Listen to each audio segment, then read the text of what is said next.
আসসালামু আলাইকুম। যার ভিতরে মানবতা আছে, বিবেক আছে, বুদ্ধি আছে, সে বিবেক দিয়ে বুঝে নেবেন। গতকাল বৈশাখীর আমার যে মাহারা দাদা ভাই জন্মের 5 মিনিট পরে যার মাকে হারিয়েছে, সে আমাকে বলেছে কার কাছ থেকে শুনেছে কোল্ড ড্রিঙ্কস খাবে।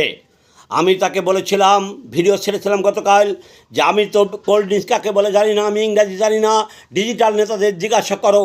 ডিজিটাল নেতাদের নাম বলা মাত্রই সে সৃষ্টিকর্তার ইচ্ছায় মুখ দিয়ে বলে ফেলিল ডিজিটাল নেতারা তারা দেখে দেখে ইফতারি খায়, বাইরে বসে খায়, অনেক কথা বলল, তাকে আমি বলি নাই।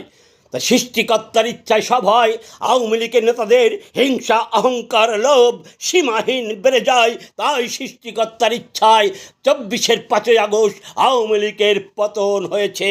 যেসব জমিদার নেতারা এই দলের দুর্দিনে আমার মাহারা দাদা ভাই মতো সারা বাংলাদেশে হাজার হাজার ছেলে মেয়ে বলেছে জয় বাংলা, জয় বঙ্গবন্ধু, জয় শেখ হাসিনা, তাদের খবর নেয় না। শালা আবার নেতাগিরি ভাত চুদায়, শালা পর্ব দিবস পালন করে। তাই গতকাল আমি গালাগালি একটু করেছি হাসান মাহমুদকে নিয়ে, তার কথা শুনে আর গালাগালি করব।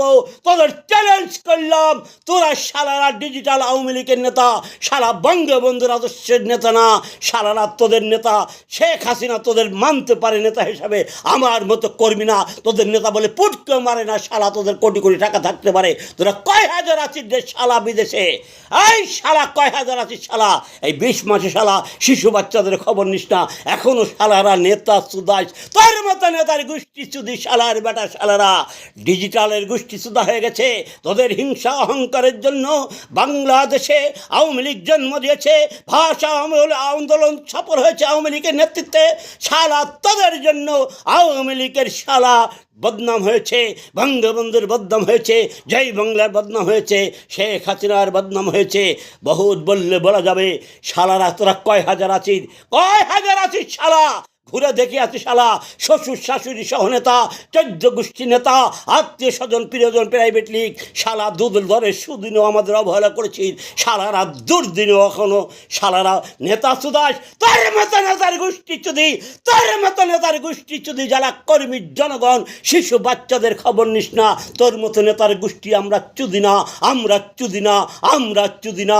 শেখ হাসিনার ক্ষমতা থাকলে তোদের আবার নেতৃত্ব দিয়ে বসাক, বাংলাদেশে এনে দেখা যা আমি পারি। তোমাদের অবহেলা করে যারা কোটি কোটি টাকার মালিক হয়েছে তাদের আমি আবার নেতা বানিয়েছি।